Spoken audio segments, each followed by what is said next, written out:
You know one thing that I love about the Switch? I love that it lets me take Halloween with me wherever I go because of all the horror games on it, especially the games with specific Halloween themes. I can't imagine what it must have been like in the 2000s.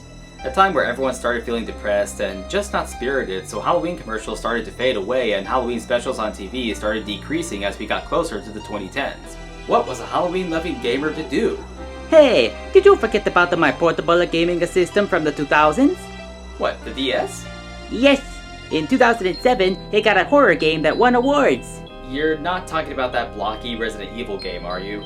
No, this was a first-person shooter where you shoot zombies in a hospital. Dementium the Ward. Wait, I did hear about that game, but I never got around to playing it. You can now, it's a remaster! Aw yeah! Sweet! It's long overdue, but now I'm finally going to play Dementium the Ward for the Nintendo Switch. Like I said, I did see this game advertised for the DS when it came out on Halloween of 2007. Then on October 12th of this year, publisher Atooi released a remastered version for the Switch with updated controls after getting the rights to the game when the original developer Renegade Kid closed its doors. This survival horror first-person shooter has you play as William Redmore, who wakes up at a run-down hospital with no memory of how he got there or who he is. But upon exploring the dark space around him and seeing the messes of scattered papers, broken furniture, and blood, he quickly realizes that he's in a disaster scenario, one in which he has to fight his way out through monsters. It's an interesting story that explains itself more as you play and read different files you find, but the game only spends maybe a few seconds on the story with an opening cutscene before throwing you right into the game. For that matter, the cutscenes that are here are always very short, so it keeps the focus on the tense gameplay the whole time you're playing. But this is still a weird and creepy story that's a great setup for this game. Since this is a remaster of a DS game, it still has those blocky N64-like graphics, but with a smoother frame rate and higher resolution thanks to being made for the Switch. Now, horror games with these graphics are harder to take seriously and get scared by, but Dementium still manages to create a spooky atmosphere in spite of the limited visuals. One big reason for this is that the game is really dark. Without the flashlight to light your way, you could barely see 3 feet in front of your face. As frustrating as that can be when it's time to shoot something, it works wonders for making the game scarier. The blocky monsters are more terrifying when they run out of the darkness to attack you. But when they're not scary due to the graphics, it does give the game a certain old-school charm about it, as though you're playing a PC horror shooter from the year 2000 like Half-Life or something.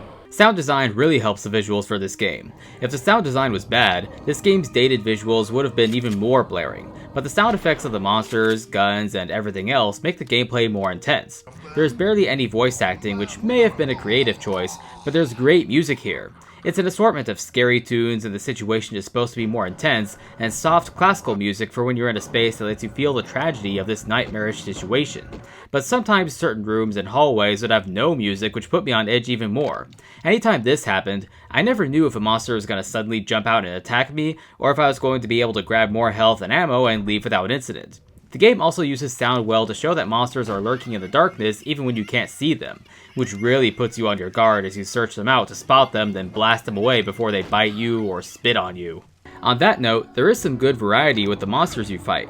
Most of the time you'll be shooting charging zombies or running from these annoying cockroach swarms that actually do damage, but there are also spitter zombies, skinned halfy zombies that crawl on the ceiling and spit at you, and these gross worm things that can slither anywhere and try to bite you. Then there are banshees, which are just screaming floating heads instead of full body ghosts like in the original lore. But even though they fly at you pretty fast and do a lot of damage, their screams sound a bit too human to be that scary.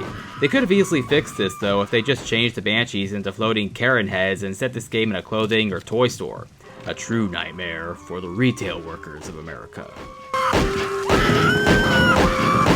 My manager's gonna tell you the same thing! Respect store policy, bitch! Dementium also has some pretty tough boss fights that look like even bigger crimes against nature than the regular enemies, and each one requires a slightly different strategy to beat. I couldn't help but kinda laugh at the first boss, but the one with the machine gun arm was really tough. It's a lot of run and gun action when the boss fights come up, but most of the time there's still a bit of horror challenge because of the game's lighting. What I mean is you need the flashlight to see the enemies unless they're right in your face already, but when you switch to any of your weapons, you put the flashlight away so you're having to shoot in the dark. This means you have to aim with the flashlight, then get your gun out and start shooting immediately.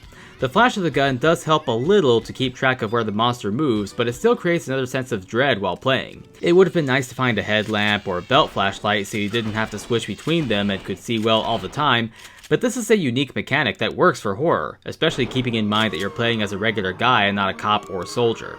But surprisingly for a regular guy in a nightmarish hospital, he does find a good assortment of guns. And that weapon variety gets better as you progress. You start off with a club for melee and a handgun, but eventually you find an assault rifle, sniper rifle, and this buzzsaw weapon that's really cool.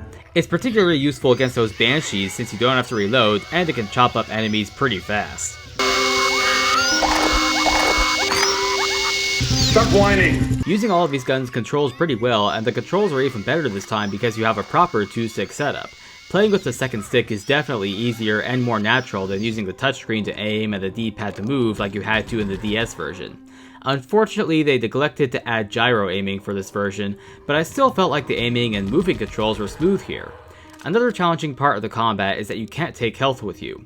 You have to find pills throughout the hospital and grab those to instantly heal yourself, but once you're at 100%, any pills still there can't be picked up until you need them.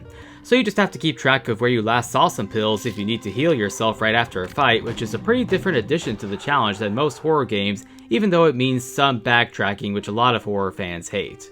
That might become more irritating here because while the weapons and monsters are well varied, the environments are not. Most of the time that you're playing, all the hallways and rooms and bridges between buildings all look the same. This meant I had to check my map pretty frequently to see where I was going and where I needed to go. Honestly, if it weren't for the darkness and the monsters to fight, these environments in the hospital would be rather bland. Fortunately, within these bland-looking environments are clever puzzles to solve. Much like other survival horror games, solving these bizarre puzzles means looking for clues, finding important hidden items, and using machines in a very specific way to unlock them. It's a good way to mix up the action and scares, and I also like how some puzzles' clues hint at details of the overall story, which is a good way to keep players invested. I bought Dementium the Ward for $20, and right now it's on sale for $18 until after Halloween. Either one of those prices is great for this game because I really did have fun with this one. It's got great horror and fun FPS gameplay in a retro style, and having a second analog stick plus a more powerful system has done great favors for it. So I highly recommend this for a spooky month purchase. Well, that's my review of Dementium the Ward for the Nintendo Switch. To help me produce more videos like this, please support my Patreon page. Special thanks to my current patrons here. Remember that supporting my Patreon gets your name in the credits and access to my flagship videos a full day early. With that, Halloween is just under 1 week away, but don't start buying Christmas presents yet, because more Spooky Month content is coming soon before the month's over. While you're waiting, watch the previous reviews of these other horror games on the Switch, Madison and Dusk. May this holiday live on forever.